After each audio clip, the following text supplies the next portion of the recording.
Hi, I'm Jason, or Algormor. Last year at DEF CON, my bag got destroyed yet again by the airlines, so I was talking to a friend of mine, said, I ought to put a camera in a bag and see exactly what are these guys doing. Because you drop your bag off, it disappears, what happens? What do they do? Do they do anything besides destroy bags? So who am I? Been in IT for a while, done all types of development, I'm a private pilot. I'm an elite flyer, which is not really a good thing. I mean, it's kind of a good thing when you get the upgrades, but the pain and suffering you go through to get it kind of sucks. That's mostly because my girlfriend lives in Alaska, so I do a lot of flights from Indianapolis, where I live, up to Alaska. So you tend to rack up the miles by doing that. Am I an expert in aviation security? Not at all. But then again, if you watch the news, the experts, or so-claimed experts, aren't experts either. Especially when you have things like a firearm going off on the flight deck a couple of weeks ago by a certified federal flight deck officer.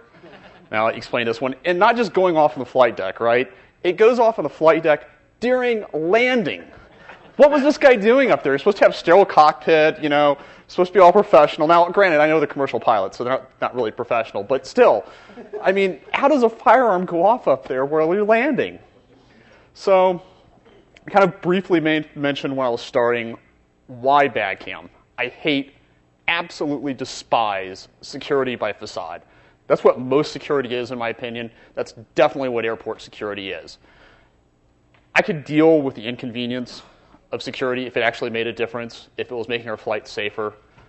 I don't think that it does. A lot of people don't think that it does. The government doesn't think that it does, at least the oversight, OMB, GAO. We'll get to that a little bit later. So again, I just find the entire experience going through security annoying, and was really dubious that it actually was making a difference. Were all of these things, the hoops that we're jumping through, does it really make it safer? Does taking my shoes off really mean that the plane isn't going to get blown up? I mean, the guy that had some explosives in his shoes couldn't even light it, so does it really make it safer? Again, I had another bag mutilated by the airlines, or TSA. They both point the finger at each other. It wasn't really, this one wasn't really mutilated. They actually just broke a zipper. But it was a nice one with the, nice aviation quality aluminum zippers. I mean, if I had a pair of pliers, I'd be hard-pressed to break the zipper in the way they broke it. So I don't know how they did it. It just astounds me that they broke it there. Tearing the bag open, sure, I can understand that one. But breaking a solid piece of aluminum like that, you have to go out of your way to do that.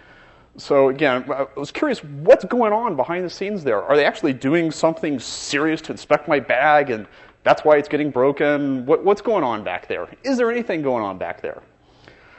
And I had one too many inspection notices. That's one of these guys. I don't know if you can read that back there. But that's basically we're sorry we inconvenienced you, but we're sure you understand we're making things safer for everybody. Sure, I understand. So, at least this time they didn't dump everything all over the place, and my bag was still reasonably, the contents at least, were still reasonably intact. What is Bagcam? Well, Bagcam is right here. This is Bagcam. And we'll get to the details of the construction a little bit. But I just bought a cheap bag from Walmart. Thought about what are the easiest ways of getting a camera in here, recording things, being safe, not putting myself in a situation where if TSA sees this, they're going to freak out. I was looking at various options. There are several what they call micro-DVRs on the market out there, and I've got some close-up pictures of this one is the model that I went with. This is also another popular model that you'll find out there. This particular one is made by a company called Swan. You'll find them at Fry's, probably Best Buy, a lot of places like that. And I'm not really endorsing them. I think overall their products are crap, but they're easy to get a hold of, so that played a key factor. This guy that I ended up using has 128 meg of onboard memory. You can also put USB. There's a thing called an RSMMC, which is sort of a bastardized SD card. The recordings that I'm going to show you later were done at 128 by 128, 15 frames per second. This micro DVR is capable of doing 640 by, it's not really 480, but something like that. But the frame rate really drops down, and the time that you can record really drops. So I decided to go with lower quality because I didn't really care about the quality. I just wanted to see what was going on back there. And there were some other issues with video quality. We'll get there in a little bit. Another key thing that I was looking for, I wanted to make sure that whatever I was using to record this was all solid state. I didn't want any moving parts in there. I didn't want this to go through and have things moving and get x-rayed. I figured that would set off all types of red flags. I figured just having something in here with batteries and wires coming out of it was probably going to set off enough red flags, right? So I was trying to minimize any headaches from that. Again, originally I was planning on using a different little DVR, which was this guy. This one has a built-in camera. This one does not. This one's a lot cheaper than this one is. So I was all set to go with this, and basically 24 hours before the flight, it died on me. I was like, oh, and that's why you should always buy two of everything and have redundancy and all those lessons that we all know, and kind of goes back to backing up your hard drive and those types of things that we all know we should do, but most of us probably don't. So the fact that it died is why I went with the one that I did. Had that not been the case, there's pluses and minuses for both of these. So I just want to talk a little bit about built-in versus an external camera, and a couple of other differences between these two options, which are probably, if you start looking online, the two most easily accessible options that you're going to find. They're both under $1,000. You can find these for a couple hundred. You can find these for like $400 to $800, depending on where you look, what type of deals you get. The other options start off at a couple of thousand and go up into the $10,000 range. So obviously I didn't want to go down that path. An external camera gives you a lot of options that you don't have with the built-in one as far as placement. Because you can put your DVR wherever you want in your bag. You can run a camera so you get what you think is going to be the best viewing angle or the best potential for a good view when your bag is traveling or whatever you want to catch. On the downside, now you've got another camera, so you have more complexity there. There's more things to go wrong. There's more things to set up.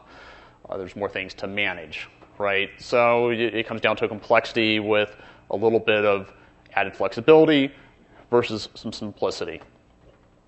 The Swan Guard model, which is the black one here that I ended up using, it has a built-in rechargeable lithium-ion battery, which is a nice plus.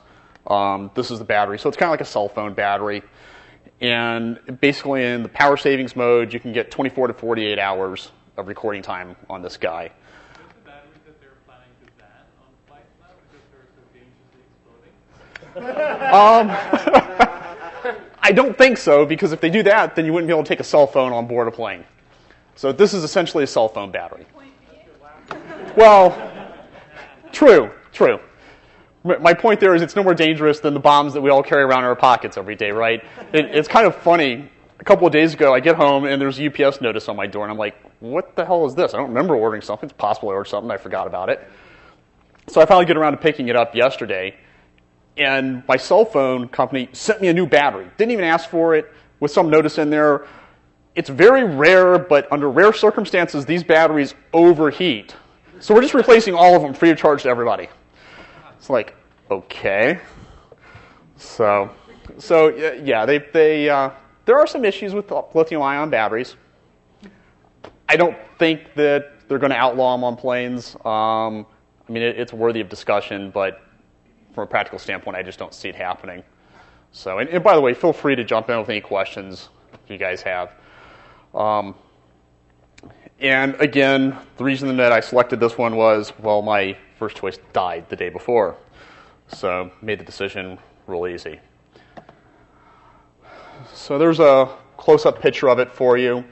The camera is this little dot right there. which you can't even really see if you're looking at it. The model also has a little tiny one on the other side designed. This thing's designed for 3 cameras. This model only has 1 in it. I can't find any of them that have like the 2 or 3 cameras or have like the video output or any of the real goodies on them. I'm starting to think they just never made it. I'm going to tear this thing apart soon, probably. I just haven't done it yet, so I'm wondering if you could just pop one in there. So it's tiny, as you can see, and the camera is pretty inconspicuous. And when this thing is recording, it looks just like that. There aren't any lights flashing or anything. There are at first, and then after like 30 seconds, it goes into this like power savings mode and stuff. So it looks just like that, even though it's sitting there recording everything. So yeah, it's perfect for this. So you can pick it up. You know, TSA can look at it and like, oh. Yeah, exactly. Not even know that they're on video. Unfortunately, I didn't get any video of that yet. So, how did I make Bagcam? Why is there an X-Acto knife, and what is this picture all about, right? Well, I bought a cheap bag from Walmart. I think I paid like $20, $30 for it. Need to cut a little hole in the side. This is essentially ballistic nylon, I think, or regular nylon. Anyway, if you cut into this, anybody that's worked with it knows you have to be careful because it'll start fraying out on you and things. So what I did was I cut a hole in with my sharp X-Acto knife. I took a piece of plastic that had the same size hole in it, glued that in there. So that provides some rigidity and also keeps it from fraying out. One of the nice things about this DVR is it comes with this little container thing. It comes in 2 pieces. It's just this little black box. And you snap this thing together, and now it's just this little innocuous-looking black brick. That's also nice because you can take the other side of this, you just glue that to the side of the bag, snap it together, and takes care of how you're going to mount it. So that was another benefit to going down this path. It was very easy. It probably took 15 minutes to get everything set up, glued it together. Another picture of it. That's what this looks like when it's actually in its case. You can see the little camera poking out at you there. It actually doesn't look that obvious when you're looking at this in person. That's just because I took a close-up picture and there's a flash, and so you can see the glass reflecting off of there. So camera placement. Where do you put the camera in the bag? That was something I thought about for a while because this is obviously kind of a random event. You're trying to get lucky. The worst thing that could happen is the bag flips over and you're just videoing like the side of the conveyor belt or the side of another bag, and you get X hours of black footage. So that you don't want. So how do the airline employees handle bags? Well, if you watch, yeah, a couple of people laughed at that one. I guess we know part of that answer, don't we? If you watch them on a bag like this with the wheels, the roller board style bag, when you hand it to them, they'll almost always flip it over upside down like this. They do that because they want the wheels pointing up. So if it's down like this, it can roll around. So you're pretty much guaranteed it's going to get plopped down like this. So the obvious places are on the sides. That way you get a view looking out as you're going by as opposed to looking up the ceiling or down at the conveyor belt. This one it's a little bit scuffed up, so it's a little bit easier to see right now. I opted to go right here above the name tag holder because that allows me to hide anything down in here. And it has an added advantage of these DVRs have motion sensing in them. So if I'm somewhere I don't want to record, I just pull the name tag up a little bit. So that way I don't have to record like my drive to the airport and waste time on the DVR when I'm driving over there, or incriminate myself if I'm going a little bit faster than I should have or something like that. You want to try to be inconspicuous. At first I was concerned that is so easy to see that hole in the side of it. Nobody's ever noticed it. Nobody has ever noticed it. I think it's another example of people don't see things unless they're looking for them. I've had people pick it up. I've had people handle it. I've been on the bus going from the airport over to the parking lot, and nobody has noticed it, even when they've been 6 inches away with it like staring right at their face. checked luggage versus carry-on. Correct, that's checked luggage, but I would be willing to bet you could take that through and they probably wouldn't notice it. Unless they pulled aside and they start pulling everything out to check it and they realize, why is this black box glued to the inside of your luggage? I bought it at Walmart. I have to remember that answer. That might actually work for that. As long as you haven't seen the presentation here.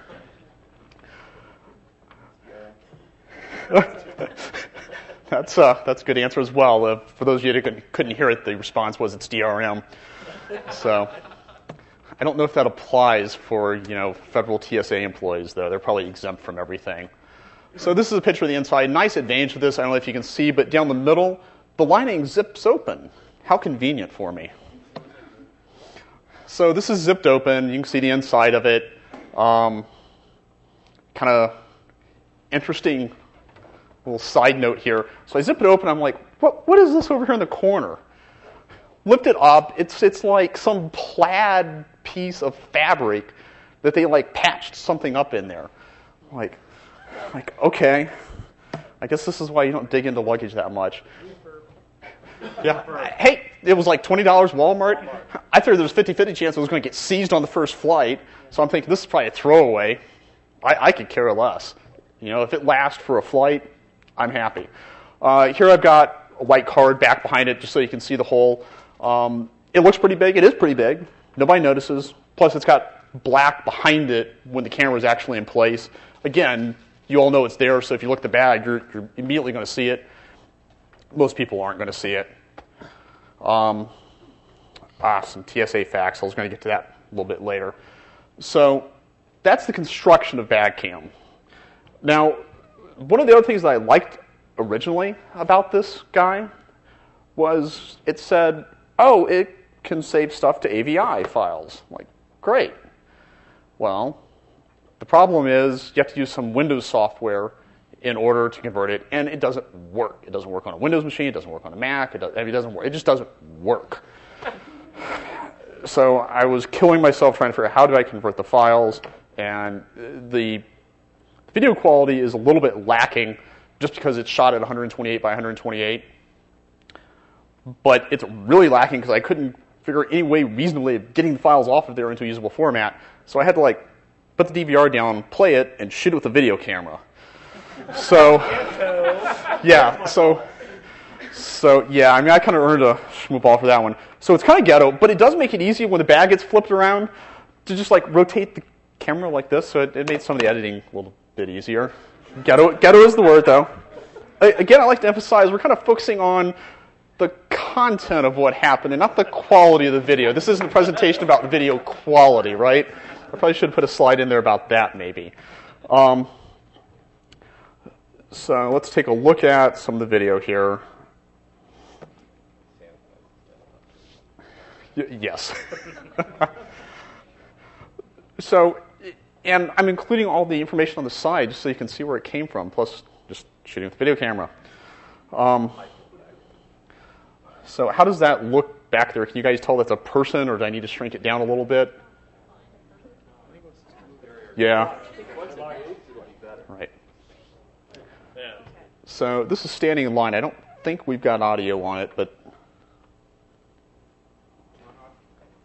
yeah, if we could. Right. So this is after the airline employee picks it up. They've thrown on the conveyor belt. At this point, exactly. That's kind of what it feels like. I've got some footage going through O'Hare, and it's like 30 minutes of this. It's like, it's like, whoa. I'm sorry, what was that? Yes.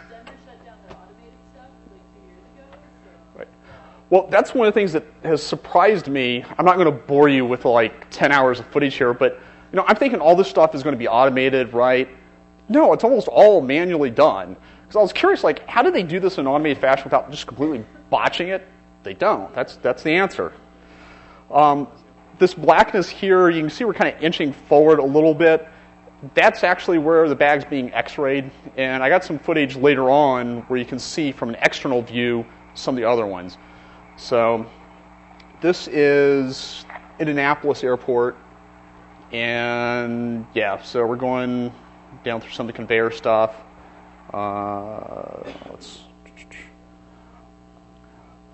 So this gets a little bit boring here, but some of the audio was a little bit interesting here because you can find. Do we? Yeah?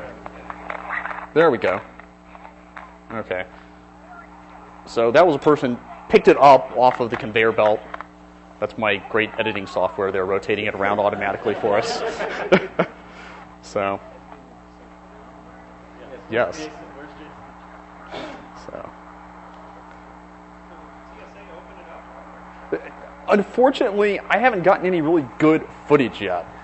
Yet is the key word, because eventually I will. Well, that's going to be some good footage. Maybe I need like wireless. Whoa, I thought I clipped that out. So, yeah. Yes. So roughly how big was your total file size at the end of the trip? I'll go ahead and pause that. At the end of a trip, this has motion sensing on it. So I was really only in 128 by 128. I was generating probably about 20 meg for about 4 hours of video. So it's not that bad. The video, I think it's just raw from the CCD.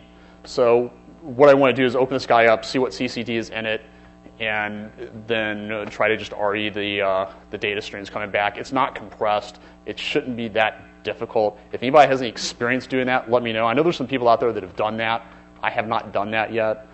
So that'll be kind of an interesting experience. So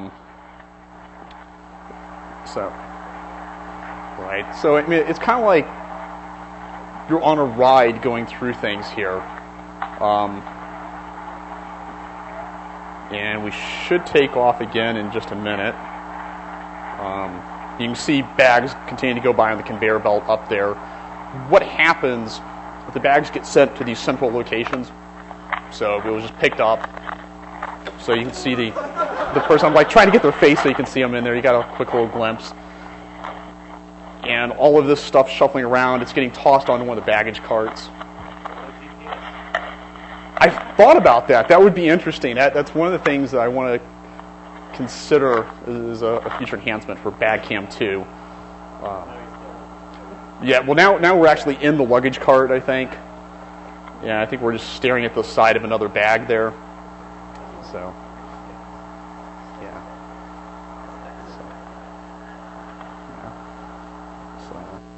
Okay, some of the stuff I thought I had clipped out, but apparently not. So this is riding along. We got dumped onto another conveyor belt. This is a separate flight. Yeah, this is the beginning of O'Hare's conveyor belt system here. And this just goes on and on and on for like an hour. It would be kind of fun, wouldn't it? So we ride along, we tumble along. And it's amazing just how much they have buried underneath there. I knew they had a lot buried underneath there, but it's one thing to know, it's another thing to actually see it. Yeah, and this was not a hot day either. That's the funny thing.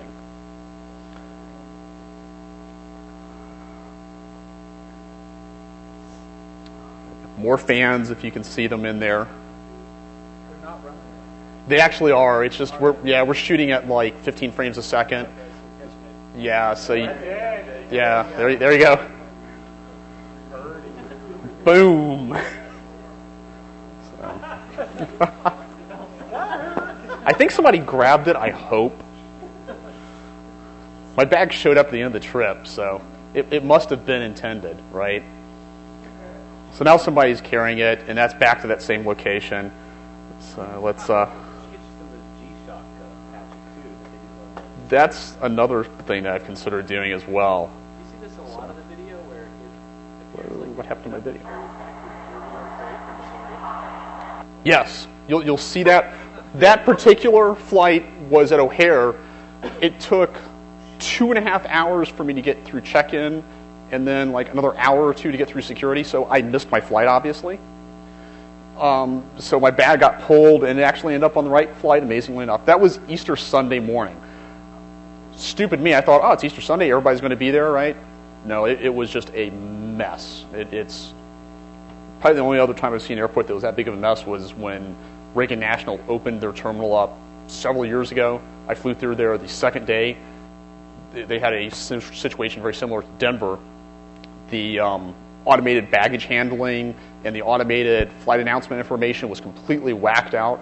So there were announcements that flights were being delayed, and they weren't. So flights were leaving on time with nobody on board. And people were showing up at the gate like an hour or two later, like, we're here for a flight, and gate agent's like, the flight left on time. Like, well, the announcement said it was delayed. Like, yeah, well, that's what the announcement said. So this is kind of interesting here. This is Chicago O'Hare. This is this Easter flight. This is when I dropped my bag off. You actually dropped your bag off in this like little holding area out in the middle of everybody. So it's not secured at all. It's just like a, oh, please don't molest the bags here. Right? So then it gets loaded on some little tram system thing and like drives it all over the place around the airport.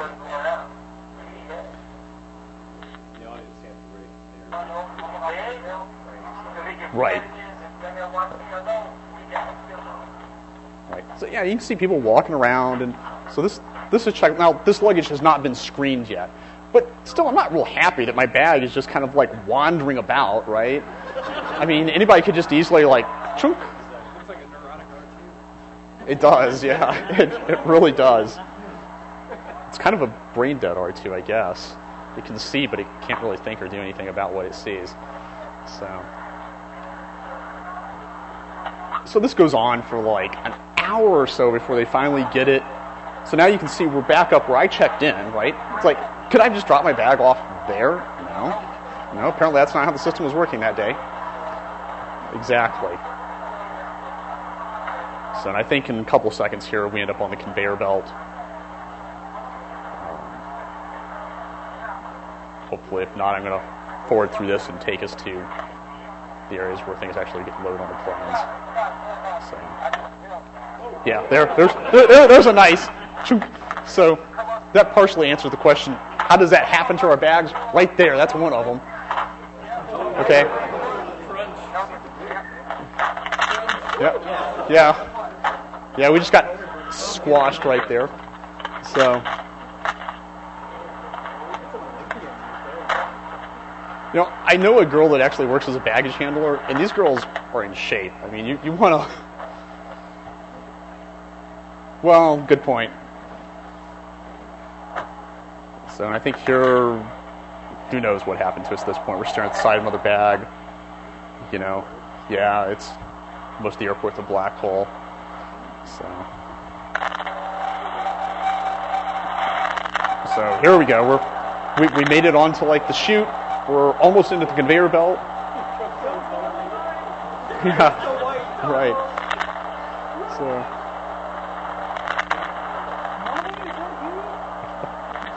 and this is just, you know, even more of the conveyor belt system at O'Hare.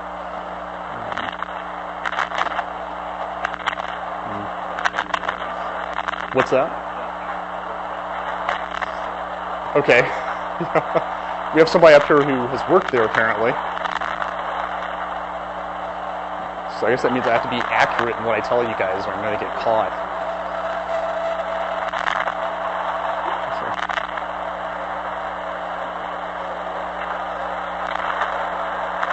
So,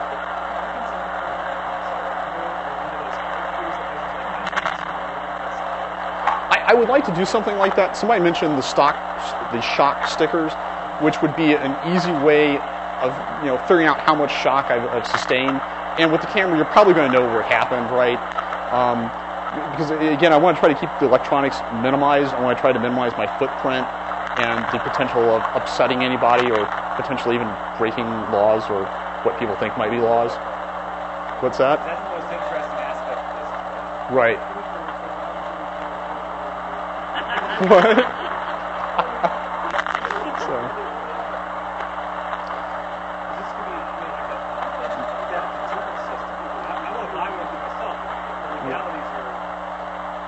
I think it is now.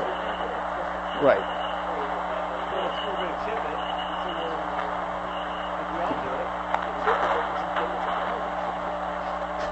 Well, this is checked luggage, so you aren't physically present, so they have to track you down before they can shoot you. So, yeah. So.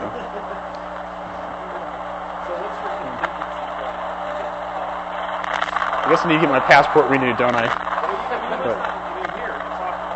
Right. Okay, I'm not a lawyer. All the standard disclaimers, insert them here, right? I don't think this is illegal. Yes. Right. Exactly. Yeah, we aren't trying to catch people.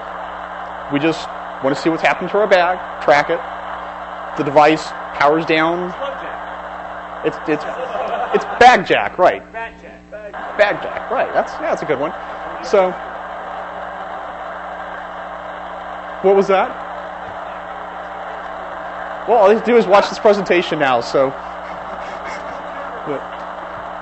and as far as I can find, there aren't any laws that restrict you from seeing what's going on. This is not a secured part of the airport as far as it's not a sterile area, right? I mean, you have to be credentialed to physically be present there, but it's not like there's anything classified going on here. It's not like some of the TSA areas where you definitely can't video. We think we'd have wear luggage, smart luggage. This is smart luggage. Right, and especially if you start putting like GPS and tracking in it, and then that actually could be beneficial for everybody because when the bag does get lost, you could find it. Precisely.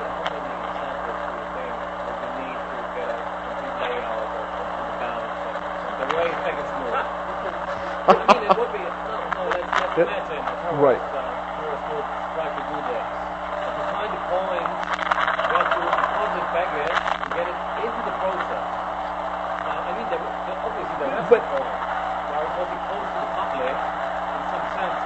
Right, but the bag hadn't been screened at that point. It hadn't gone through the TSA screening, so it wasn't a secured bag from TSA's perspective. Right. So. But still, the topology information could be quite useful. Yes.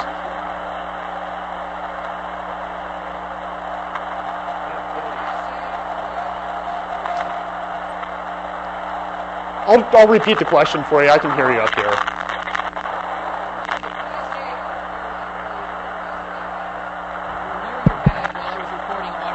Right.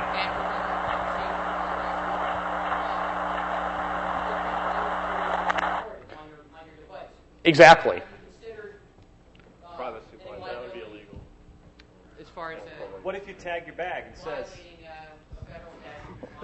Well, but that essentially is that's a public area that you're recording in. The recording of audio is a federal felony. Highlighting section 2512, I think it is. Right, I'm familiar with that. Doesn't matter Right. if it's a classified area, whatever. If the people don't know they're being recorded and have a reasonable expectation of privacy, and you record them without their knowledge, it's a federal felony. I mean, don't take my word for it. Look it up. I think that's a little bit of the question. Video by itself is Right. fine, but audio you're not. The question put forth is, because I'm recording audio, do I run afoul of some of the federal recording statutes?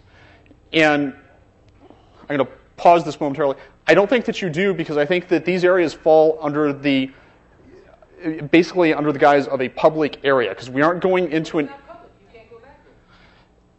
there's no expectation of It doesn't really matter. there's no expectation of privacy is the distinction. Thank you. But I think the distinction is there's no expectation of privacy there. It could be somewhat of a gray area. Again, I'm going to refer back to I'm not an attorney. You should seek a legal opinion on this, but I don't think that it runs afoul of that law. So. Not to mention, I imagine that zone is taped by the security system of the airport. Exactly. So and as was just pointed out by our previous presenter, they're already being recorded with security cameras. So. Right. Yeah, I understand that, and there could potentially be some issues there. I don't believe that there are in this particular instance, and that's something we can talk about later, because I am curious about your viewpoint. Right. I don't want you to get nailed for doing the audio. Right. No, I. Check on that. Right. I agree. And I would be interested in talking to you about that a little bit more. Federal, Title 18, Section 2512. Right. Yeah. So this is some footage where we actually get onto a plane. And there's some interesting footage because I want to get through some of this. So here we're actually sitting on the conveyor belt. This is going into an Airbus 320. Union worker. Is that engine already spinning? I think that is just air that's spinning the turbine there. So let's okay, does anybody recognize this picture right here? If you've been to ShmooCon, you should recognize it. That's looking at the top of the metro. So this is a flight through Reagan National DCA. And you can see the train showing up, and then we walk on board. And so there we go. So that's in the airport itself. This is, the airline worker has picked it up, and they're getting ready to throw it, well, they just threw it off to the side. From here, it's going to go into one of the x-ray machines as soon as it's picked up again and tossed onto, there we go. So it's picked up, and it's about ready to go through the x-ray, and this is where TSA basically does its screening at National on this bag. And now we're inside, bag's being x-rayed, and it's manually pulled off the other side, set aside.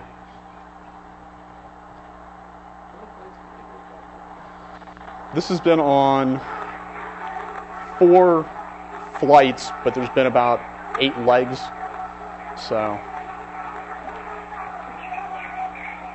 you going to talk about countermeasures, Bagcam? Probably not.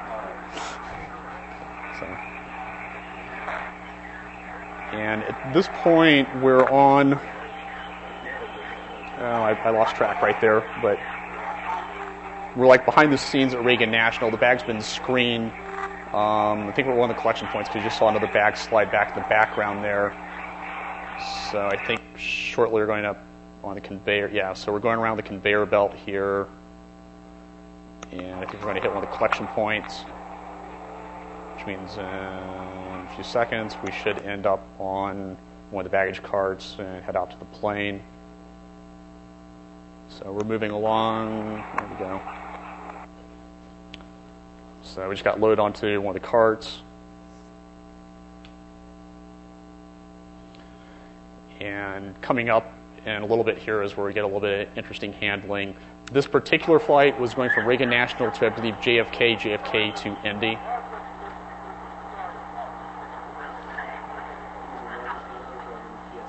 Right, these are luggage handlers. I have a little bit of footage coming up. They'll show you the TSA people at Indy. So here we are. You guys have seen enough of bags going through conveyors. So this is, if you had the footage, right? But if your luggage gets lost, you lost the footage. And there's some problems if you try to do something Wi-Fi, because how do you shut this down at the appropriate moment, because you don't want to be broadcasting Wi-Fi when you're on the plane.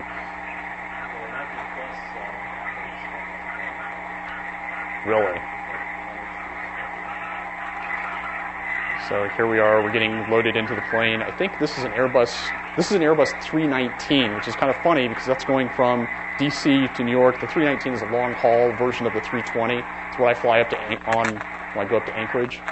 And the U.S. Airways shuttle that runs up and down the East Coast is 319s. She is. So now we're in the baggage area, or the cargo hold, rather, of the plane.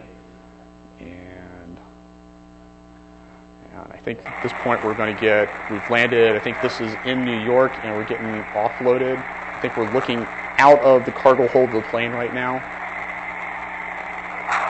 because those are the wheels of a jetway sitting back there. I guess we've already been pulled off. We're sitting on the ground, picked up. So which way did I get turned here?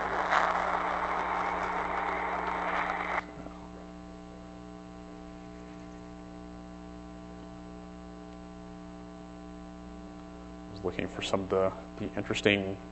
There we go. Okay. So this section coming up here, I'm going to back that up just a little bit.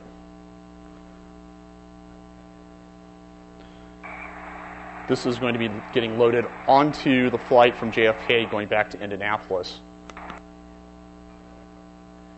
And at this point, we're in the baggage cart. That's the little curtain that you're seeing like some light shining through.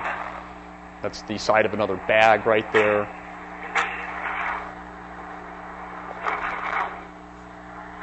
That's my automated editing software writing the image for us.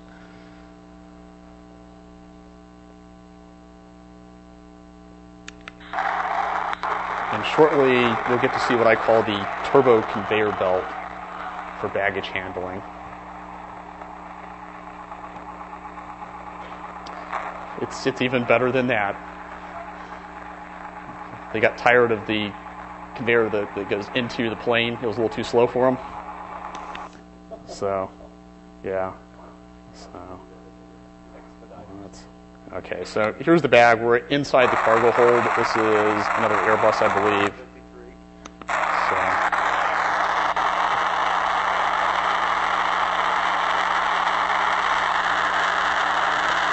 I guess that was coming out of the plane because now we're going into the connecting flight. So now we're in the cargo hold of the connecting flight.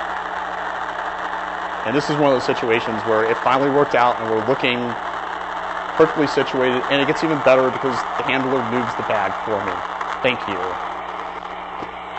we're kind of looking into the cargo hold. Now we're looking out so we can see the bags getting loaded. So what you're seeing,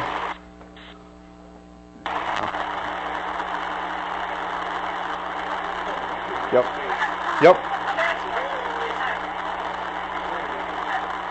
And he's basically having a conversation about how many more bags, we need to get this loaded.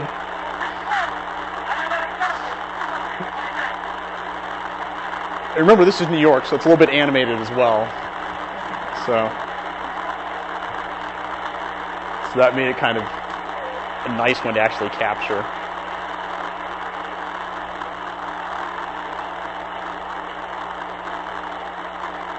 I think right here is where he says screw it and jumps down.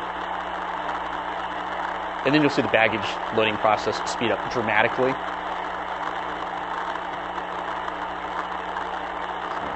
Yep. The hell with this, I'm getting out. But, oh, aren't there more bags to be loaded?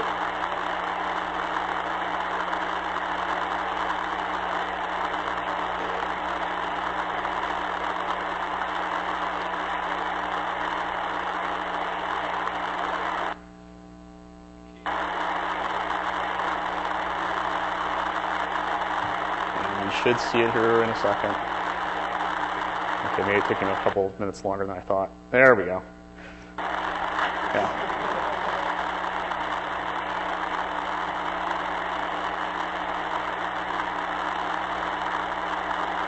Not sure if you caught the speed on that.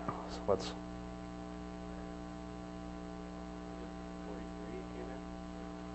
Yeah, there we go. I think it's like next couple of frames coming up. Boom. Yeah. That isn't the belt pulling it up there, right?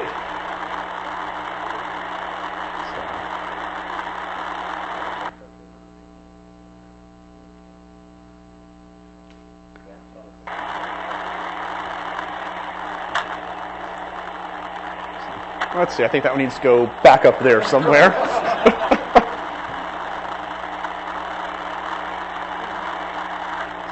Let's see, I think there's a spot up there. Yep, there we go.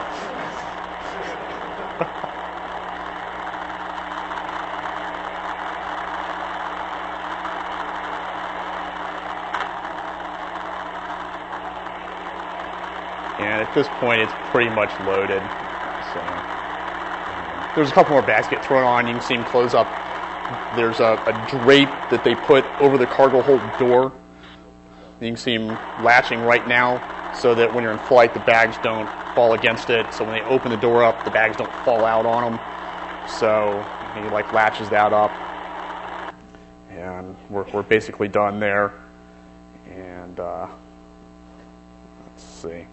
So that's on the ground at Indy. The other side of that flight, we're looking out cargo hold. It's on the conveyor belt upside down. So ride the conveyor belt down.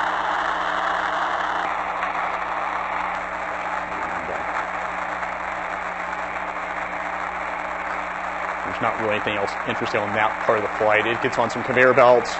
It winds its way through. I pick up the bag. You can see the baggage carts driving by. The other part of interesting footage is, let's see if I can find it real fast here. And we'll actually see the TSA screening area. There we go. This is at Indianapolis on a flight going to Chicago. That's after the bag got handled. I believe that is a TSA worker working hard away screening bags.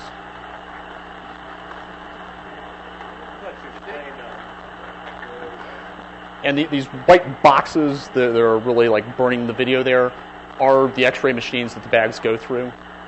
And there's a little bit better shot coming up in about 10 seconds or so when we get a little bit further down the line looking back at them. Yeah, we had an interesting question. What are they spending all the money on? I believe the TSA budget for fiscal year 08 is $6.4 billion. Billion. They're spending all their money on screening machines, x-ray machines like this. I did see an article about a week or so ago. They're finally going to start using dogs for screening bags, which is what they should have been doing all along, right? They're cheap. They're highly effective. There's a very, very low rate of false positives. And again, they're highly effective. They're easy to maintain and take care of.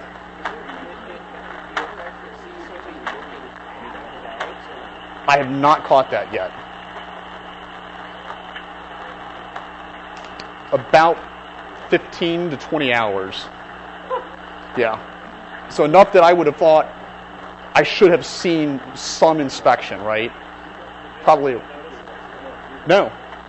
This is, again, the TSA screening area here. And if you look at, well, it went through a little bit faster there.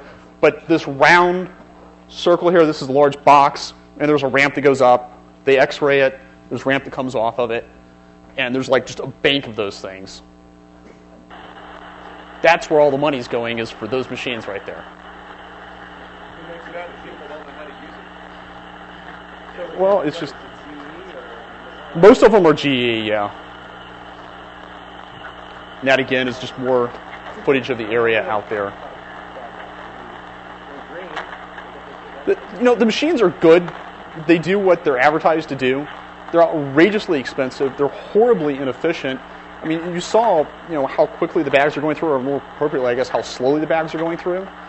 And just lay the luggage out, run some dogs up and down, and you're done as far as bombs, drugs, large amounts of cash, because cash has drugs in it. So if you try to carry large amounts of cash, drug dogs will trigger on it.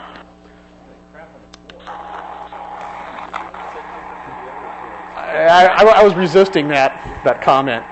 So that's basically the footage that I've got. So like I said, there's nothing damning here yet. But eventually there will be. And Maybe not from your perspective. They're not actually opening up my bag at any point. Why do I need to be unsecured so they can do so? because they could open the bag up. 4 flights, 8 segments. That's not a good sample. Right. So are you going to... So it's actually, I was thinking about that, it's probably double that. It's probably more like 8 and 16, but still, relative to the tens of thousands of flights a day. Years, I've got 3. Yeah. Eventually, you're going to get one of these guys. That means your bag has been opened, and they admit they opened it. Yes, thank you. Or you lost it.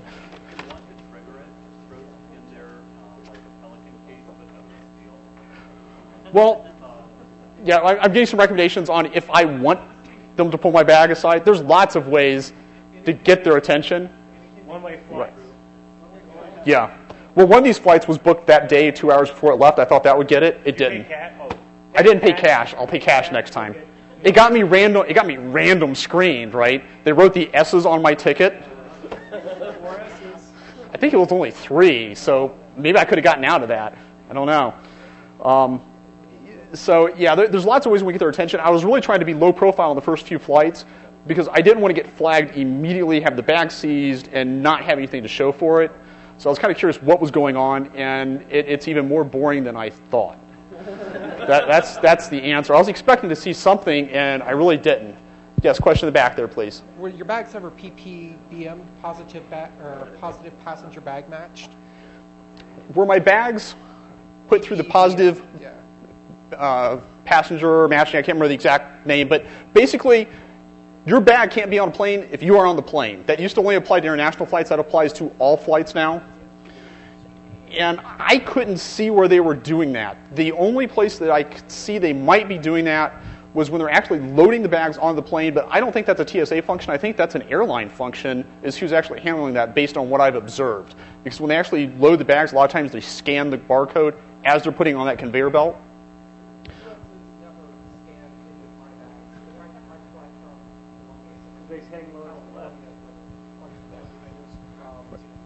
But I've noticed that when I get asked for additional screening, that they'll tag my bag for PPBM.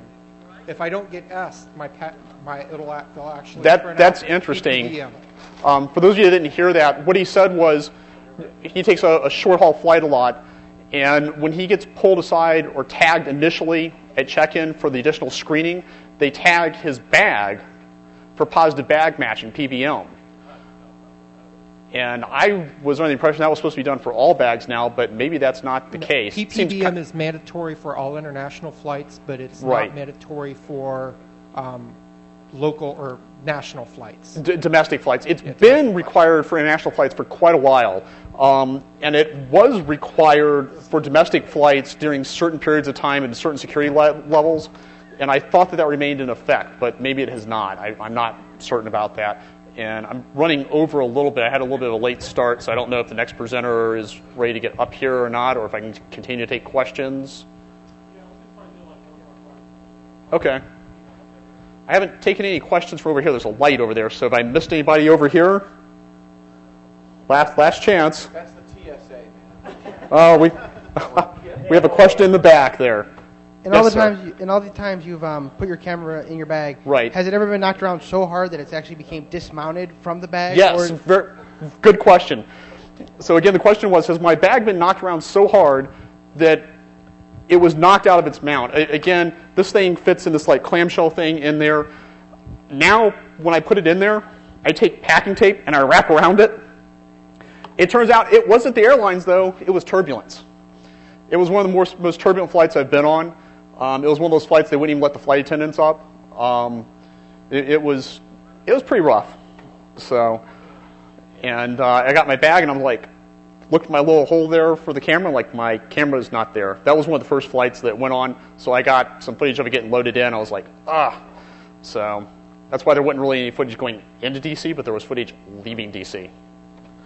And I think we're out of time, or if not, I'll continue to take questions. Are there any other questions then? You're going to continue with the experiments? I'm going to continue to maintain secure oversight over my bag. So, yeah. So, exactly. An awareness as to my bag. I'll be around, so if anybody has any questions, please stop by. If you have any thoughts, some of the things I'd like to do would be track this thing live as it's going through, get the video via Wi-Fi. There's some complications as far as I have to turn that off when it's on the plane, because I don't want to be broadcasting that, because that definitely runs afoul of several things and might actually be a legitimate safety issue. Even though it's doubtful, but another thing is some of the shock stuff that people mention. I'm interested in doing that. I think the shock stickers, you'll see them on Mythbusters a lot of times they use them. They're cheap, they're simple, they're reliable. It's one of those things, it just can't screw up. So I'll probably go down that path. But if anybody has any other ideas or questions, I'd love to talk to you about it. So thanks, guys.